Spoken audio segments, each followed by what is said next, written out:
Ya. Pagi. Waduh, semangatnya kayak begini ya mau tutup tahun ya rupanya. Pagi. Bagaimana semangatnya pagi hari ini? Selamat pagi semuanya. Pagi. Selamat pagi semuanya. Nama saya David Cokro Raharjo. Bisa saya berterima kasih kepada Pak Bambang sudah diperkenalkan dan juga khususnya kepada Pak Anton dan Ibu Lisa yang kebetulan juga adalah tetangganya saya gitu ya. Bagaimana kalau Bapak Ibu semuanya memberikan tepuk tangan kepada Haleluya.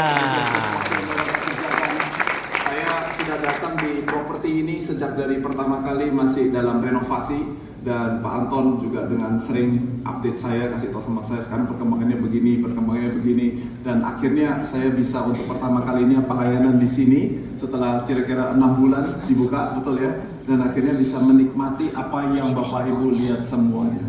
Hari ini saya mau berbicara tentang sebuah topik yang namanya adalah Reach Towards God. Mari bilang sama-sama dengan saya, 1, 2, 3 apa?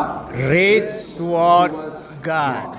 Tetangga saya Pak Anton ini, dia boleh memilih untuk kayaknya adalah ya bikin rumahnya lebih besar sedikit, 20% boleh lah ya Pak ya.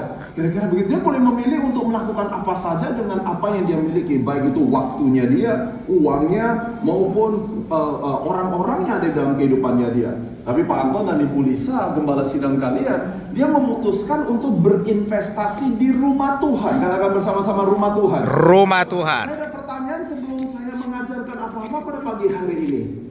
Di tahun 2024 ini, Bapak Ibu kalau bertanya kepada diri sendiri, apakah kalian bisa menjawab dengan sejujurnya bahwa saya telah menjadi lebih kaya, tapi kayanya menuju kepada Tuhan, dan bukan kayanya menuju hanya kepada diri saya sendiri. Bagaimana khotbah untuk tutup tahun? Apakah sudah perlu altar call? Sudah selesai aja kita berdoa, kita pulang sekarang, pulang ke rumah, kita pikirkan dan renungkan firman Tuhan bersama-sama.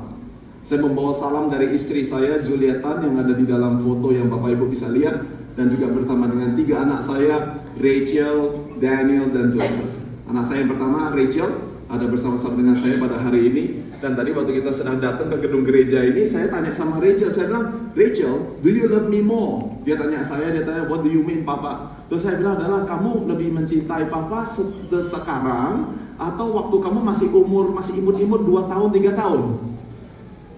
Berapa banyak yang Bapak Ibu tahu bahwa anak kita sendiri, dia bisa mencintai kita, tapi dia mencintai kita dulu waktu masih 2 tahun, 3 tahun, waktu bilang adalah, Papa saya mau minta candy dong, minta bonbon dong, dan kita kasih sama dia, dan dia bilang adalah, I have the greatest gift in the whole wide world. Atau kalau untuk anak laki-laki saya, di mall ini, dulu waktu dia masih umur 2 tahun, 3 tahun, mobilnya saya parkir, ada mobil yang dipasang netral di depan mobil kita, dan kemudian saya gak sebetulnya mikirin apa-apa, cuman sekedar kita orang Indonesia, betul, kita dorong mobilnya, betul?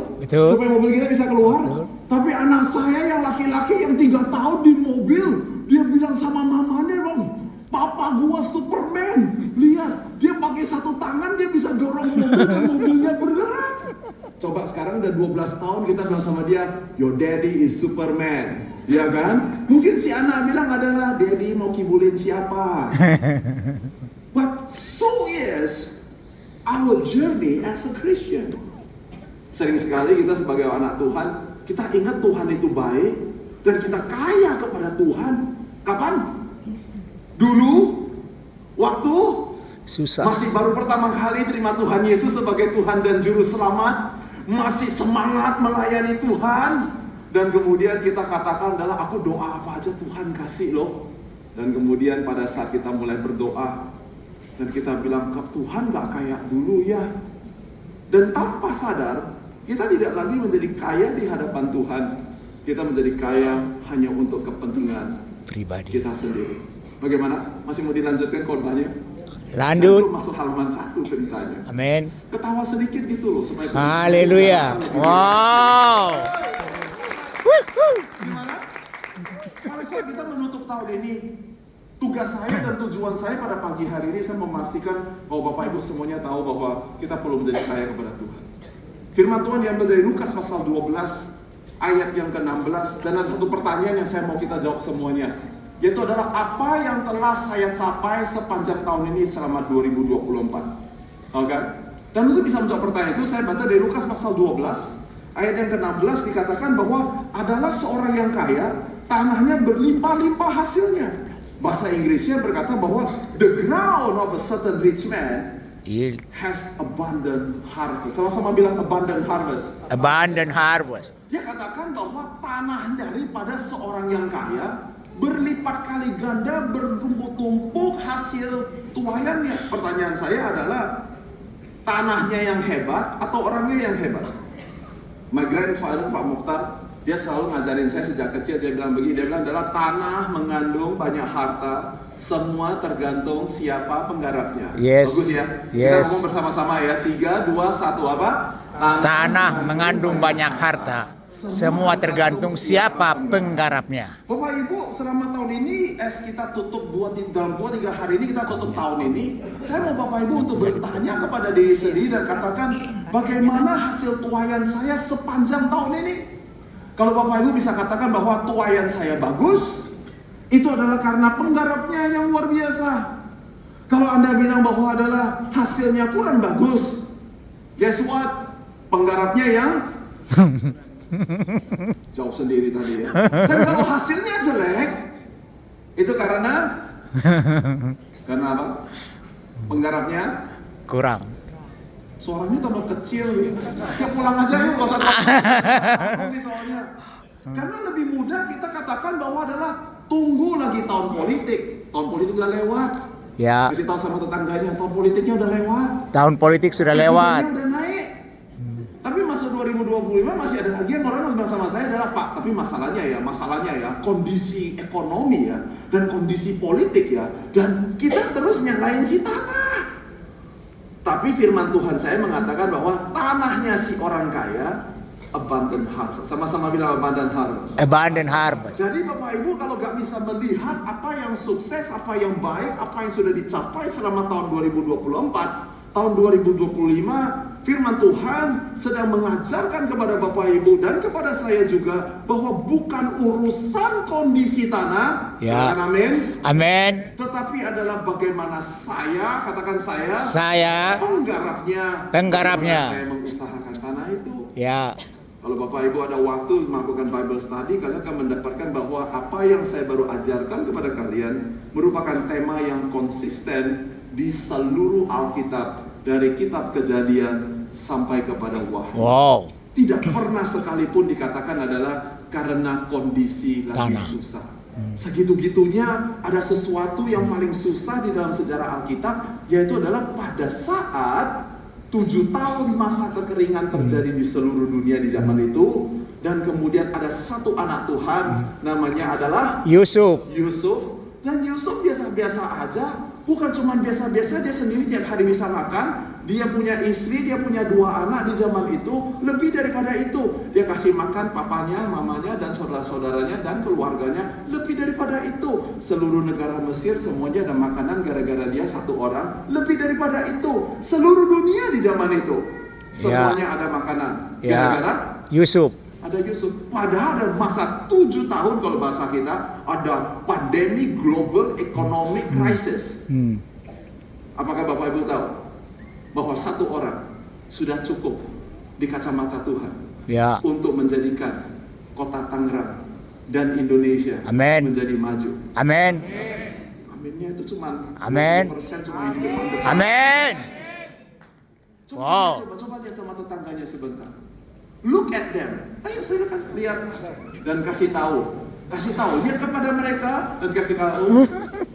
Tuhan punya rencana yang baik buat kamu di 2025. Amin.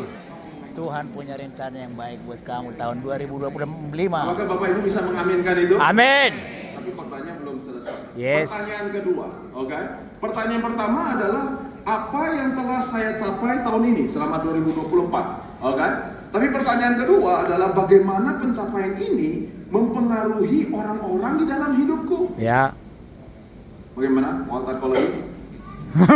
Lukas 12 ayat 17 lanjutannya sampai 19 berkata begini. Ia bertanya, si orang kaya itu yang punya harvest yang besar itu, dia bertanya di dalam hatinya, dia katakan, apakah yang harus aku perbuat? Sebab aku tidak mempunyai tempat di mana aku dapat menyimpan hasil tanahku. Ayat 18. Lalu katanya, inilah yang akan aku perbuat. Aku akan merombak lumbung-lumbungku, dan aku akan mendirikan yang lebih besar. Dan aku akan menyimpan di dalamnya segala gandum dan barang-barangku. Ayat 19 belum selesai. 2 ayat bilang aku gak cukup. Ayat yang ketiga dia bilang begini, sesudah itu aku akan berkata kepada jiwaku. Dia katakan apa? Jiwaku ada padamu. Kunya apa sih tinggi sih? Jiwaku gitu. Karena udah yang ke-13 kali dia ngomong, dia bilang jiwaku. Apa Ada padamu banyak barang tertimbun untuk bertahan. Amin. Amin. Beristirahatlah, makanlah, minumlah, dan bersenang-senanglah. Kata aku dan kataku dipakai 13 kali dalam waktu 3 ayat. Ini dalam satu pernyataan. Dia bilang, aku adalah orang kaya. Alkitab saya, by the way, ayat ini ada yang tahu siapa yang bilang? Ditulis oleh Rasul Lukas. Yang ngomong siapa? Yesus.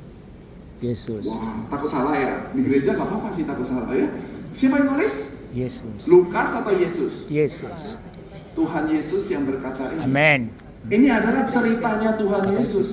Tuhan Yesus lagi bilang bahwa artinya pada saat dia katakan penggarap yang baik mendapatkan hasil tuaian yang besar. Di kacamata Tuhan Yesus, good job. Sama-sama bilang good job. Good job. Coba lihat lagi sama tetangganya, kasih tahu good job. Oke, Tuhan yang kita sembah adalah Tuhan yang mengenal tabur dan tuai. Mereka yang kerja keras, tuaiannya juga baik. Mereka yang kerjanya pintar, tuaiannya bagus. Mereka yang malas-malesan, gak dapat tuaian. Mereka yang tidur-tiduran, gak dapat makanan. Itu adalah prinsip Alkitab. Tapi Tuhan gak berhenti hanya sekedar abundant harvest. Karena pertanyaan kedua, bagaimana Bapak Ibu, teman-teman, bagaimana kalian sudah menjadi jawaban, sudah menjadi bagian daripada solusi, daripada kehidupan orang-orang di sekitar kamu. Si orang kaya ini yang diceritakan Tuhan Yesus, walaupun besarlah kekayaannya, semakin besar kekayaannya, dia katakan aku mau bangun lumbung yang lebih besar dan lebih besar. Dan dia katakan aku gak puas, aku mau lebih besar lagi, mau lebih besar lagi, dan mau lebih besar lagi. Jadi yang ditentang oleh Alkitab bukan abundant harvest-nya. Kalau boleh saya katakan begini nih, tahun 2025 setiap orang di dalam ruangan ini harusnya mengalami abundant harvest di tahun 2025. Amin. Tapi Amin. pertanyaan saya yang kedua, lantesan pegawai Anda, pelanggan Anda, supplier Anda, investor Anda, bankir Anda, siapa orang di sekitar kita, gereja lokal ini, bagaimana dia menjadi diberkati, mendapatkan berkat Tuhan karena abundant harvest yang saya miliki. Saya mau pastikan, pada saat dia punya lumbung, dia dapat hasil. Nih bayangin ya, dia tanam, oke, kemudian dia tuai, betul? Dia bawa ke lumbung perbendarahan dia. Dia bilang, bayangkan di tahun 2025, dia bikin satu lumbung dan dia tulis di atasnya 2025 saya mau lumbung saya sebesar 100 juta rupiah. Amin. Dia kerja di bulan Januari 1 dia tabur. Di Januari 30 dia tuai. Kalau selama 30 hari tuai taburnya pakai, kalau kepingin kerja, kalau ada waktu, Bapak Ibu rasa tuaiannya bagaimana? Semuanya diam-diam semua karena tahu jawabannya tapi merasa sudah perlu altar call gitu, betul kan? Januari 1 disuruh kerja, capek gua tidur dulu kan lagi hari tahun baru. Januari 2 disuruh kerja, kita bilang kan baru tahun baru plus 1. Januari 3 disuruh kerja, belum ada yang kasih komando. Januari 4 disuruh kerja, ngapain ya Pak ya? Januari 5 disuruh kerja, Pak masih minggu pertama, untuk apa kerja keras? Januari 6 masih minggu pertama. Dan kalau kalian lakukan itu selama 29 hari atau 30 hari, kira-kira tuaiannya Januari 31 berapa? 100 juta? Kalau bisa 100 juta, itulah namanya mukjizat. Nah sekarang baca Alkitab Bapak Ibu sekalian, dan perhatikan doktrin yang diajarkan oleh para rasul dan oleh para nabi. Saya jamin 100%. Semuanya kasih tahu adalah orang malas, gak usah makan. Yes. Perjanjian Lama bilang begini, coba kau perhatikan dulu semut-semut itu. Gak ada kepalanya, gak ada yang kasih komando, tapi mereka tidak pernah berhenti bekerja sehingga makanan mereka selalu berlimpah-limpah. Yes. Amin. Hey, Ya. Alkitabnya udah ngoceh, udah kasih tahu kita aminnya cuma amin di gedung gereja hari Minggu tanggal 29 atau nanti besok benar-benar mulai bekerja. Yang mana? Mulai bekerja? Mulai bekerja. Nah, tapi kalau udah kerjanya baik-baik, sudah sampai di sini, nah lumbungnya dibikin kotaknya 100 juta. Masalahnya si orang kaya ini kotaknya 100 juta, dan waktu dia punya 120 juta, dia bilang begini, ada ekstra 20 juta. Apa yang harus kuperbuat dengan 20 jutaku? Aku tahu yang harus kuperbuat. Buatlah kotak ini menjadi 120 juta, supaya bisa kutambahkan 20 juta di dalamnya. Tiba-tiba ayat Alkitab yang mengatakan bahwa adalah berilah maka kamu akan diberi, maka guncangan itu akan terjadi dalam kehidupanmu sehingga dia menjadi penuh sampai berlimpah-limpah, sampai tumpah. Ya. Tidak pernah Ya. terjadi di dalam hidup kita. Tahu nggak kenapa? Karena kantongnya katanya 100 juta.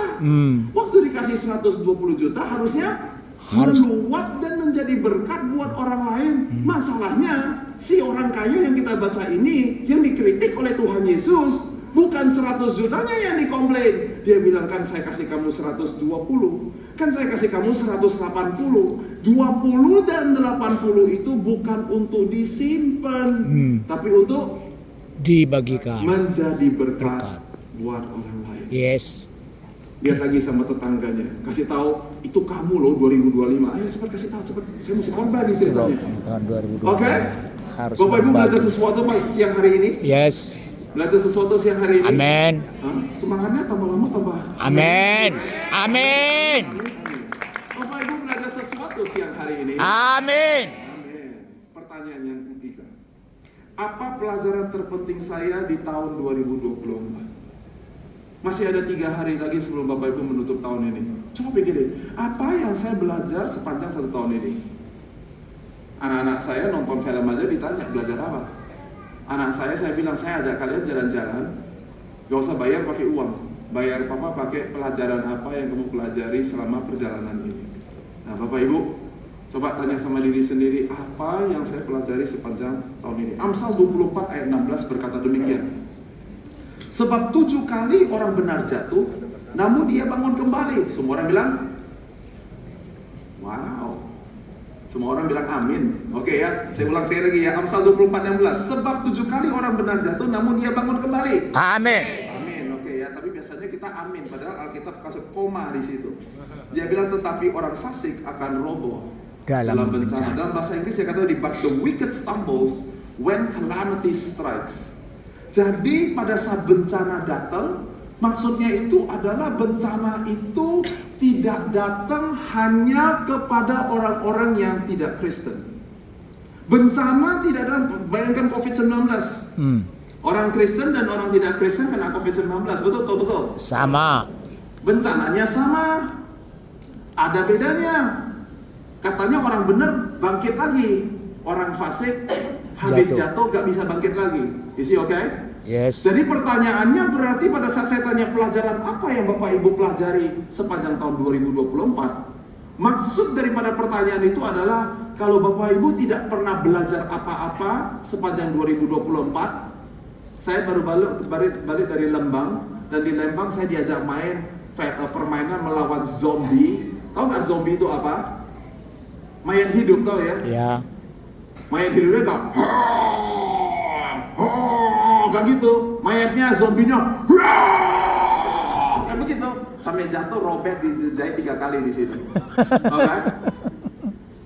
Banyak orang jalanin setiap tahun kayak zombie, dia gak tahu itu siapa, kecuali anak perempuan saya. Ada CCTV-nya kelihatan, dia ketemu zombie, Anak perempuan saya keluarin tangan in the name of Jesus. Nah, dia bilang adalah sudah ya, saya udah gak mau main lagi. Jadi si zombinya, hurrah! Anak perempuan saya adalah sudah ya. Zombie pun diajak negosiasi sama anak perempuan saya. Ada CCTV-nya kelihatan. Semua orang lari, anak perempuan saya satu orang keluarin tangan. Dalam hati saya pikir, wah rupanya ada Jesus di dalam hatinya. In Jesus name, stop. Oke. But you see, banyak orang hidup mikirinnya cuman yang paling penting dari Januari 1 sampai Desember 29 ini, perut gak pernah kosong kan? Atapnya masih ada kan? Bisa tidur kan? Ya sudah. Hey, kalau itu yang kalian pikirkan di Desember 29, dan Bapak Ibu tidak pernah menjawab apa yang telah saya pelajari, perhatikan bahwa di tahun 2024 ada loh bencana yang datang. Bencana itu pernah terjadi di sepanjang tahun 2024. Dan bencana itu dia gak pernah pilih kasih. Dia gak pernah bilang adalah, oh LMCC kemarin saya lihat waktu puji Tuhan tadi tangannya terangkat lurus. Oh kalau gitu yang ini gak usah kena bencana. Oh tadi itu ada yang lagi praise and worship, main HP, main game pula di situ. Nah, hati-hati nanti mau kasih bencana sebentar lagi. Itu bukan Tuhan yang kita sembah. Aja oke. Ya. Dasar meta kita nyanyinya lompat-lompat. Atau tadi penyembah Tuhannya kita turun ke bawah. Atau setiap pagi saya menyembah Tuhan atau tidak. Gak peduli bahwa saya setelah dari gedung gereja ini keluar betul-betul kerja keras atau tidak. Alkitab itu mencatat bahwa bencana itu akan datang. Dia gak usah diundang, dia akan datang sendirinya. Pertanyaannya adalah, apakah Bapak Ibu, teman-teman semuanya, kita anak-anak terang di rumah Tuhan pernah gak duduk bareng-bareng sama keluarga sendiri, sama tim kita sendiri dan tanya adalah, oi, Pak Edwin belajar apa ya tahun 2024? Kalau semuanya bencana itu datang lagi nih di tahun 2025, seperti kemarin di tahun 2024, pada saat kemarin customer tiba-tiba 20% semuanya tiba-tiba keluar, what will you do? Apa yang kita akan lakukan berbeda? Kalau Bapak Ibu gak pernah jawab pertanyaan itu, saya gak heran kalau jawabannya adalah maka jatuh lagi, dan jatuh lagi, dan jatuh lagi. dan jatuh lagi, dan jatuh lagi. Kalau ketemu hari Minggu ditanya, bagaimana kabarnya minggu ini? Puji Tuhan, haleluya, yes. Dan hari Senin ketemu, bagaimana kabarnya Pak? Oh, puji Tuhan, haleluya, yes. Hari Rabu, kebutuhan doa, bagaimana kabarnya hari ini? Ya, puji Tuhan Pak, puji. Dan kalau hari Jumat, bagaimana kabarnya? Puji Tuhan Pak, akhirnya sampai juga di hari Jumat. Besok kita akan mau kebaktian Pak. Kayak roda kempes tiap minggu dipompa. Ada bocor, itu bocor perlu ditambal. Ya. Kalau selama tahun 2024 Bapak Ibu menyadari bahwa saya kurang dekat dengan Tuhan, resepnya cuma ada satu.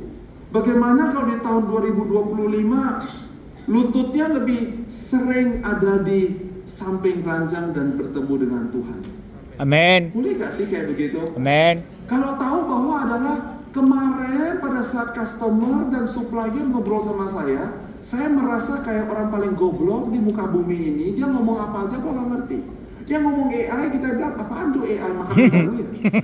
Kita bilang adalah AI itu ada 3 macam. Hah? Ada 3 macam? AI apa aja gak tahu, sekarang mau cerita ada 3 macam. Anda gak pernah tahu gimana caranya menggunakan teknologi di dalam bisnis kalian. Kita bilang adalah bersama dengan Tuhan kan kita bisa melakukan yang Perkara yang besar. apa saja bisa dilakukan. Jadi kita imannya berjalan, mohon maaf, nalarnya nggak jalan. Nah. Tapi tahu nggak bahwa roh Anda itu dihembuskan nafas kehidupan? Tapi apakah Bapak Ibu tahu bahwa kalau tengkorak ini dibuka, otaknya dikeluarkan, dibalik di belakang, di situ ada cetakan kecil di bawahnya.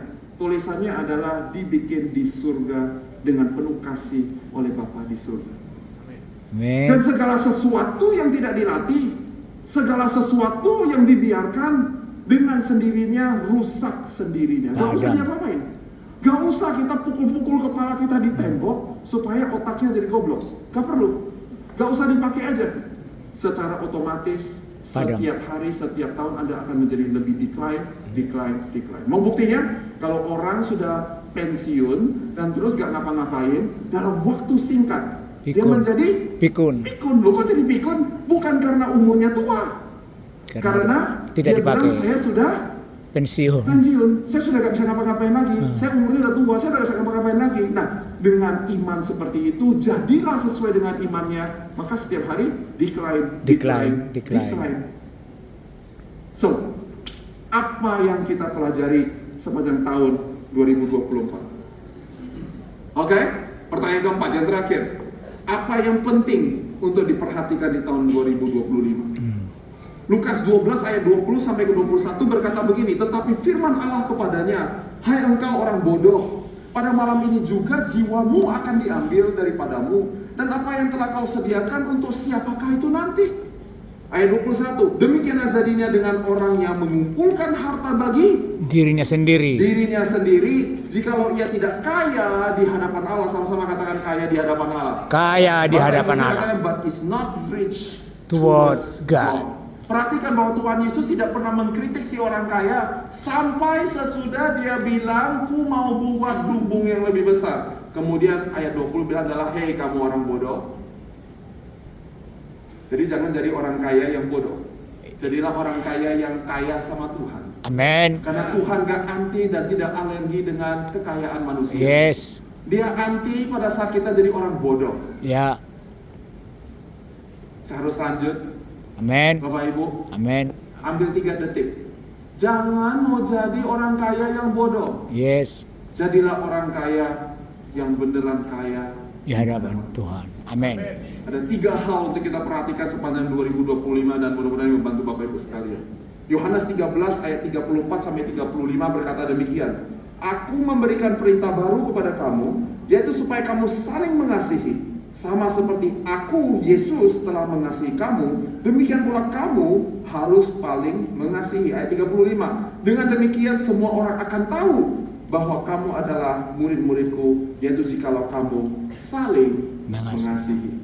Apa yang perlu diperhatikan? Untuk bagaimana caranya supaya kalau udah ada 100 juta, 120-nya kita sudah tahu 20 jutanya mau diapain gitu loh. Ya. Ayat firman Tuhan katakan kalau kamu saling mengasihi, katakan saling mengasihi. Saling mengasihi. Saling mengasihi, katakan sekali lagi. Saling mengasihi. Kalau kamu saling mengasihi, firman Tuhan saya mengatakan maka dunia akan tahu bahwa kamu sungguh-sungguh adalah anak-anakku. Amin. Karena itu jadilah orang yang mau mengasihi. Yes. Pada saat kita mempersiapkan tahun 2025, sudah belajar apa yang perlu dipelajari, sudah tahu apa yang kita capai, sudah tahu apa yang perlu kita kerjakan.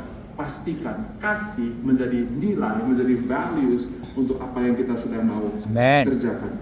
Amsal 25 ayat 2 berkata begini, Allah dimuliakan karena kebijakannya amat dalam dan penuh rahasia. Raja-raja dimuliakan karena kemampuannya menyelidiki dan mengungkapkan hal-hal yang tersembunyi. Katakan raja. Raja itu tugasnya adalah menyelidiki dan mengungkapkan hal-hal yang tersembunyi. Yes. Tugasnya Tuhan. Dikatakan begini, Allah itu dimuliakan karena kebijakannya itu ada di dalam rahasia. Kata-kata bersama rahasia. Rahasia. Jadi selama tahun 2025, saya tunjukkan sekali lagi, kalau bangun pagi bukan cek IG, bukan cek WA, cek email, cek apa. Yang pertama-tama ketemu sama Tuhan. Amin. Karena kayak begini nih, perhatikan nih.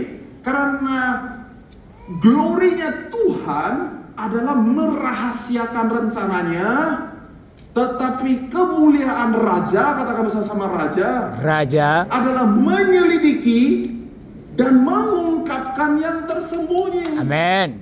Jadi Bapak Ibu, kalau 2025 kalian masih bilang begini, Pak Pendeta, saya kalau baca Alkitab Pak kayak obat tidur Pak.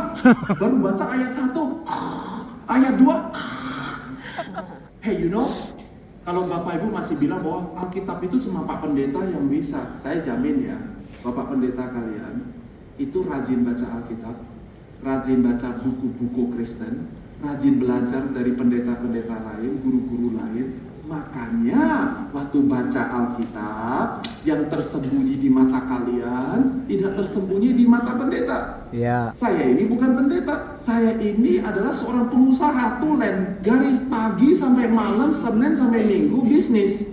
Tapi kalau saya lagi khotbah, saya lagi ngajar firman Tuhan, gak jarang orang tanya saya, Pak David sekolah teologi di mana ya? Saya sekolah teologi di mana-mana. Sekolah teologi saya jam 5.20 pagi ketemu sama Tuhan.